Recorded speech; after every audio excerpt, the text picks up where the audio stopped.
عبادات هم نشته، بدن صحت هم نشته، تکړه نه یو، تقوا هم نشته، اسرا کی نشته. خو ګوره چې اسم نشته، وی نا خدا جن کا نہ ہو ان کا خدا ہوتا ہے. بس اللہ خو مهربانه دی، الله برا سره مهربانی کوي ان شاء الله. دا ورځې شپې ډېرې قیمتي دي. که په دې 20 ورځو کې الله باندې ځان نه دی بخلی، نو راځي چې دا 10 ورځې خو لږ عبادت کې تیری کو. ليله القدر شپه ده، نو دغه یو شپه کې که څوک عبادت وکي، نو هغه د 1000 میاشتو عبادت نه زیات بهتر دی. هغه فضیلتونه به الله مونږ لم راکړي. الله دې ټولو له توفیق راکړي چې دا عبادت پکې وکړو. پیغمبر علیه الصلاۃ والسلام یو ځل صحابه کرامو ته د بنی اسرائیلو د یو څو پیغمبرانو د عبادت ذکر وکړ. حضرت ایوب علیه السلام ذکر وکړ چې حضرت ایوب علیه السلام 80 کاله مسلسل د الله په داسې عبادت کې تیر کړل چې د سترګې رب برابر کمې بېشې د هغه نه رانلي. د حضرت حزقیل علیه السلام ذکر وکړ چې حضرت حزقیل علیه السلام هم دقسې 80 کاله عبادت د الله وکړ. حضرت زکریا علیه السلام او حضرت یوشع ابن نون علیه السلام د دې څلورو پیغمبرانو ذکر وکړ چې د سترګې رب برابر دوی د الله نافرمانی نه ده کړې او مسلسل 80 کال دوی په عبادت کې تیر کړل. بل روایت کې راځي د بنی اسرائیلو د یو څو عابدانو ذکر وکړ چې هغوی دومره زمانہ چا په رکوع کې، چا په سجده کې، په عبادت کې تیره کړې وه، چا په جهاد کې تیره کړې وه، زندگی 80 کاله جهادونه یې کړي مسلسل. پیغمبر علیه السلام د شوق د پاره چې صحابو کې شوق پیدا شي د عبادت، دا د پخوانو قصې یې وکړي. صحابه کرام ډیر زیات خفه شو.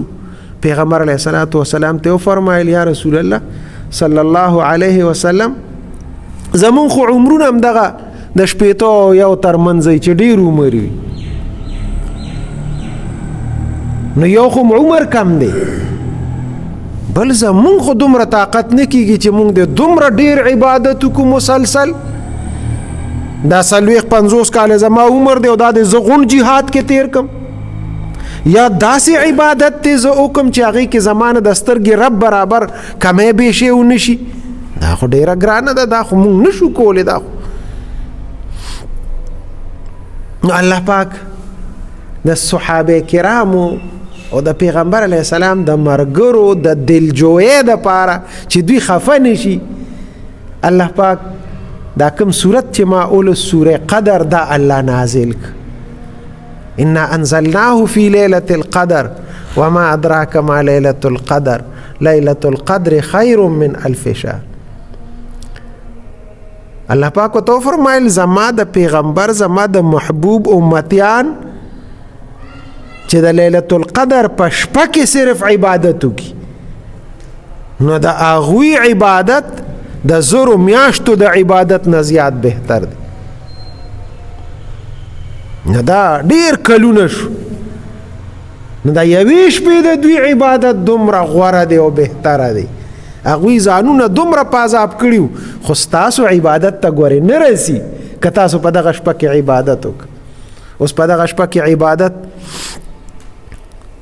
مونږ بیا هم کمزوري یو، ټوله شپه خو مونږ عبادت نشو کولی، الا ماشاء الله اعتکاف ته څوک ناست دي او هغه عبادت وکړي، نو بالکل کیدی شي هغوی به وکړي، شپه به رونه کړي. خو زمونږ په شان ګناهګاران مونږ خو د ماسخوتن مونځ چې وکړو بس سمدستي را باندې سترګې پټې اوده کېږو. نو بیا هم د الله دا مهرباني ده، د ماښام مونځ خو په دغه شپه کې وکړه که نه، د ماسخوتن مونځ خو پکې وکړه، 20 رکعته تراویح خو پکې وکړي، یاره کیدی شي یو 2 رکعته نفل هم پکې چې ته کړي. نو دا خو زمونږ روزانه معمول دی، دغه کو تهجدو کې پښمني له راپاسو یو 2 رکعته نفل وکړو، نو دا په هغه شپه کې عبادت شو که نه، دا ټول عبادت دی. نو بس چې چا پکې څومره عبادت وکړو، نو د هغه د 1000 میاشتو لکه چې د عبادت وکړو. لویه ګټه ده. الله دا خوشخبری مونږ ته راکړه دې امت ته چې ستاسو عبادت الله ته په ډېر څه باندې قبول دی. او بیا د صحابه کرامو شوق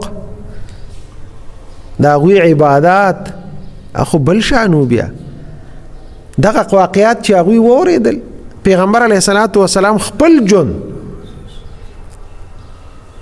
حضرت عوف رضی الله تعالی عنہ یو صحابي دی، هغه فرمایي وایي زه یو ځل پیغمبر علیه الصلاة والسلام سره وم،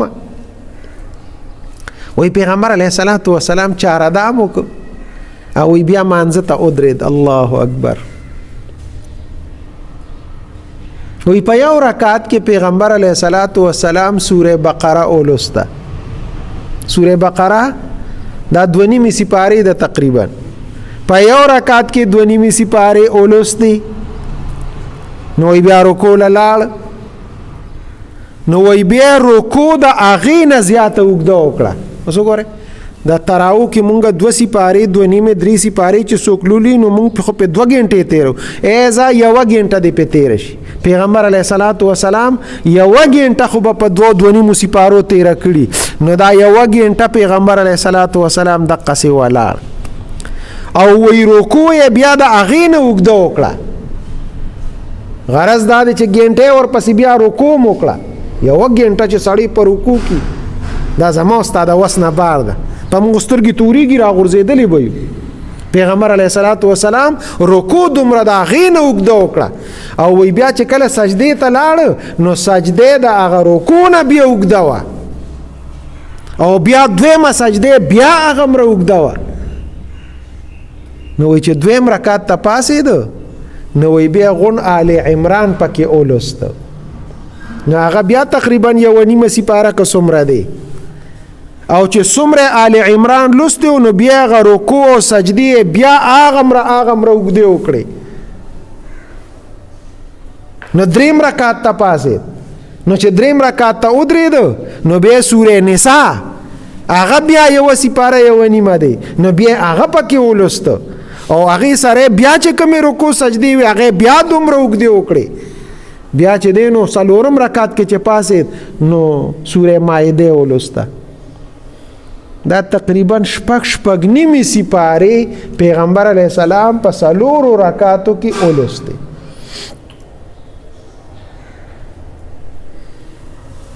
او ورسره هغه سجدې مو رکوعګانې هم دومره اوږدې وکړې. اوس تاسو په خپله سوچ وکړئ چې په دې باندې به څو غنټې هغه تېرې کړي. دومره اوږد مونځ دا پیغمبر علیه الصلاة والسلام وکړ. هغه ته د منځونو څه ضرورت او بیا د دومره اوږدو منځونو څه ضرورت. یا رسول الله حضرت عایشه ورته فرمایي چې تاسو ټوله شپه ولاړ یې او د خپې مبارکې مو پړسیږي، نو ته خو د الله محبوب بنده یا رسول الله تا ته د دومره تکلیف څه ضرورت دی؟ ته ولې دا دومره ځان دې په مشقت کې اچولی دی؟ نو پیغمبر علیه السلام حضرت عایشې ته وی ستا دا خوښه نه ده چې ما خدای پاک په خپل شکرګزار بندگانو کې شمار کړي؟ دا زه د الله د شکریا ادا کوم چې الله مالا دومره لوی مقام را کړی دی او الله زه پیغمبر پیدا کړی یم او جوړ کړی یم، خپل محبوب یې ګرځولی، دا د شکریې پته ورزه کو. پیغمبر علیه السلام به دومره اوږدو اوږدو منځونه کول. صحابه کرامو چې پیغمبر علیه السلام ته کتل بیا هغه خو معشوقانو، نو معشوقه چې څه کوي، محبوبه چې څه کوي، د هغې هغه اداګانې عاشقان خپلوي که نه خپلوي؟ هغسې عاشقان هم هغسې کوي. نو صحابه کرامو بیا هغسې منځونه کول. حضرت عثمان رضی الله تعالی عنہ په یو رکعت کې په بیت الله کې دننه ټول قرآن مجید اولسته. پیغمبر علیه السلام خو صرف په یو رکعت کې دغه لوستی و، سوره بقره لوستی و. حضرت عثمان رضی الله تعالی عنہ ټوله شپه ولاړ ټول قرآن مجید په یو رکعت کې اولست. او دا یوازې ده نه، دغه سنت تمیم داری رضی الله تعالی عنہ یو بل صحابي دی، هغه په یو رکعت کې ټول قرآن مجید لوستی دی. او بیا یو بل تابعی دی سعید ابن جبیر رحمه الله هغه بیا چې دی نو په یو رکعت کې ټول قرآن مجید لوستی دی. او بیا زمونږ د مذهب امام ابو حنیفه رحمه الله هغه دغه سنت تازه کول چې د دې صحابه کرامو دا سنت تازه کم، هغه په بیت الله کې په یو رکعت کې ټول قرآن مجید لوستی. دویم رکعت بیا په قل هو باندې کړی مختصر. دا د پیغمبر علیه السلام عاشقانو چې پیغمبر علیه السلام څه کول هغوی زیات کول د پیغمبر علیه السلام. دا ابو بکر صدیق رضی الله تعالی عنہ متعلق هم دغه راځي اوږدو منځونه به کول. حضرت علی رضی الله تعالی عنہ او بیا توجه سمره حضرت علی رضی الله تعالی عنہ په غشي باندې ولګید، غشي پکې دی، نیزه پکې ده، نو نیزه ته استین شو تکلیف د وجنه، نو مانزه ته ودرید، نو چې مانزه ته ودرید نو هغه غشي تراخ ک، نو هغه ته اوست په شویم په نه دی دون توجه به الله ته په مانزه کې. عبد الله ابن زبیر رضی الله تعالی عنہ د حضرت عائشہ خورایې دی. عبد الله ابن زبیر رضی الله تعالی عنہ ټول شپه صرف پر رکوع کې بیت ورول، ټول شپه صرف پر رکوع کې، بس رکوع کې به داسي مونږ به کو نو رکوع ته بلا نو بیا به رکوع کې او شپه په تیر شو ختمه بشوت. کله کله به وې سجده کې پریوت نو په سجده کې به په غونډه شپه تیر شو.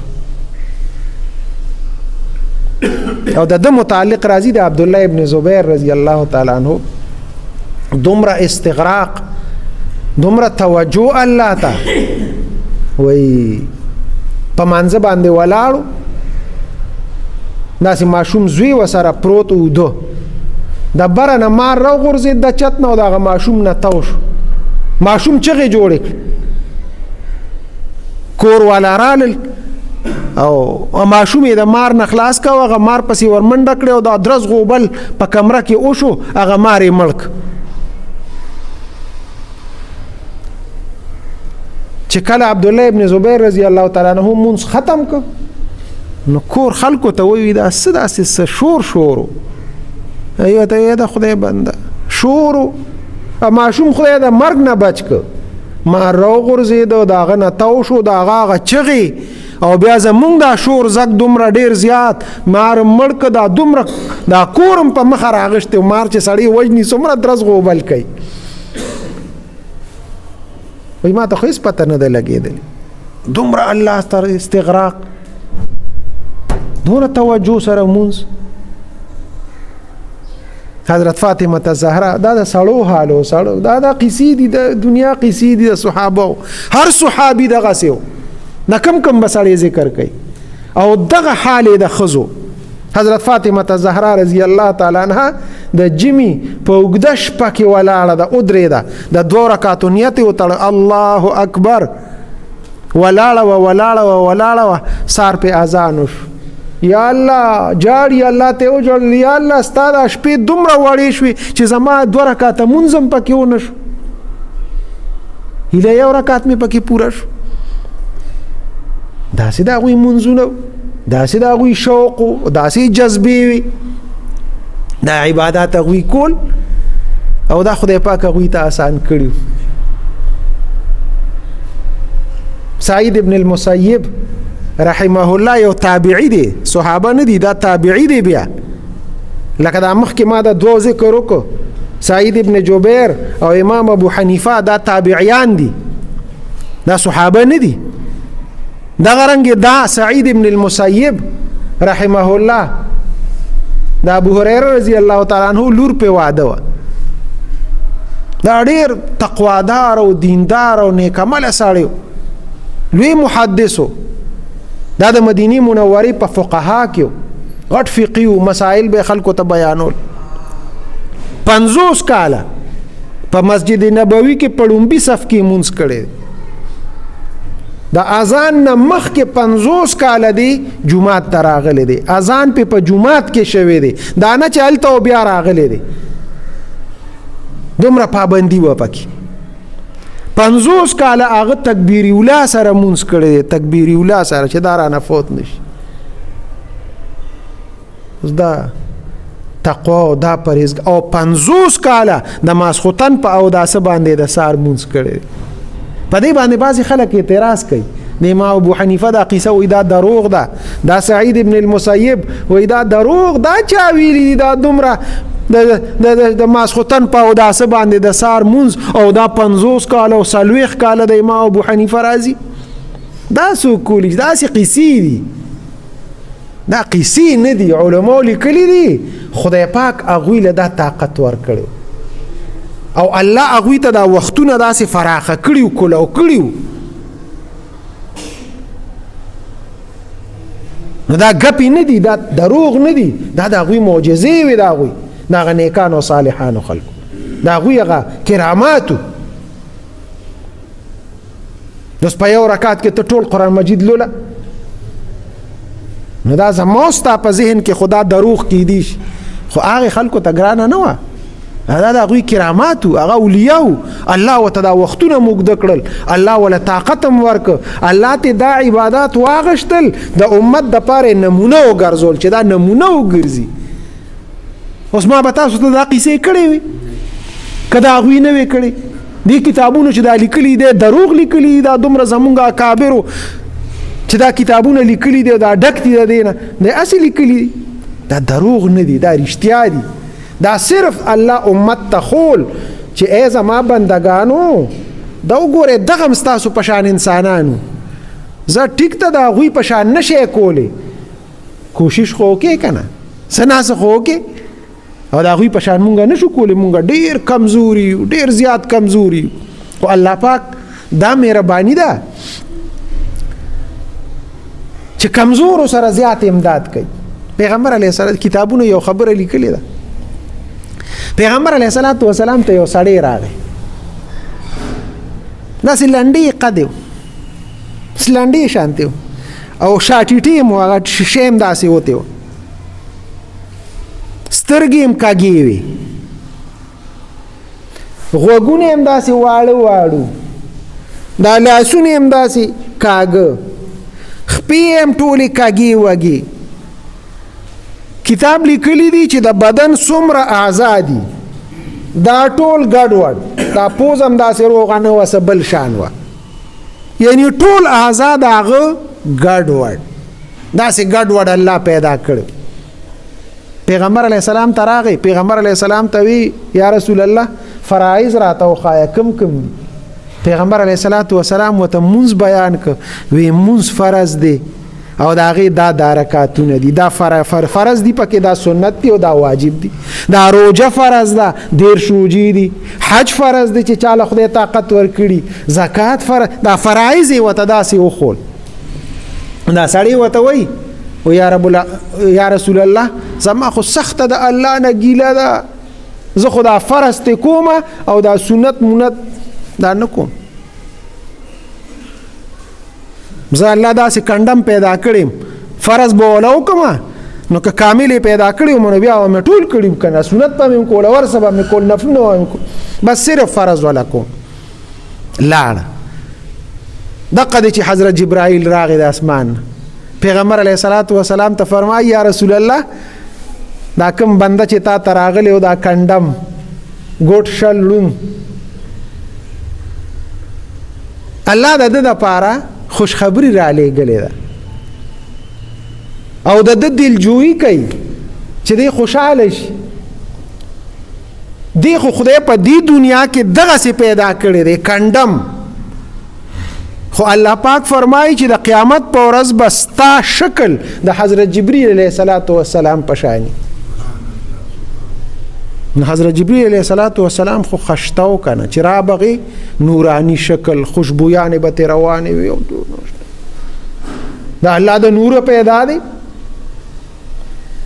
یا د شکل به دغه که په دې دنیا مې کمزوري پیدا کړې نو زه هلته بدله مرتبه درکم، د حضرت جبریل په شکل به دې پیدا کړم. دا بعضې خلک زامن یې لوڼه یې وي ټولې، الله ولا زامن ورنکي لوڼه ورکي، خو الله ولا رزق ډېر ورکي د هغه لوڼو د برکته. خدای پاک مهرباني پې وکړي، مالداري پیدا کړي.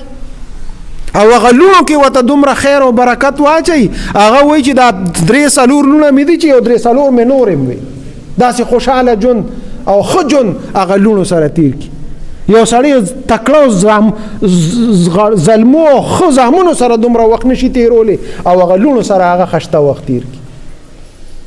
بس الله دی د کمزورو مددگار دی، کمزورو سره الله امداد کوي. نو مونږ یو کمزورې دغه عبادات نشو کولی، دا اوس چې ما څومره ووی دا هېڅوک نشي کولی نن سبا.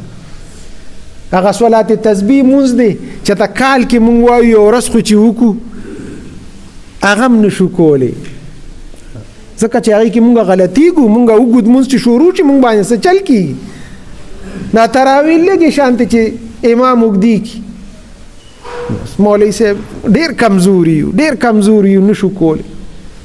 هغه مولا ته خوشحالېږو چې هغه زر زر تراویح کوي، 15 منټ 20 منټ کې تراویح کوي، هغه ته ډېر خوشحالېږو. ځان خلاصو کړه، یعنی مونږ دومره کمزوري یو، عبادات هم نشته، بدن صحت هم نشته، تکړه نه یو، تقوا هم نشته، اس راکی نشته.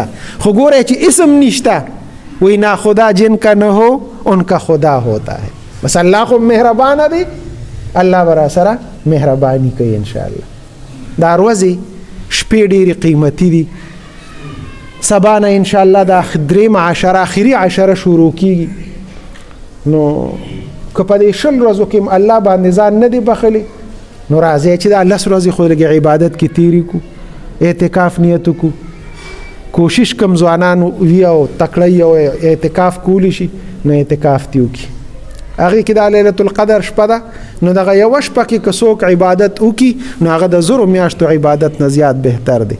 هغه فضیلتونه به الله مونږ لم راکړي. الله دې ټولو له توفیق راکړي چې دا عبادت پکې وکړو.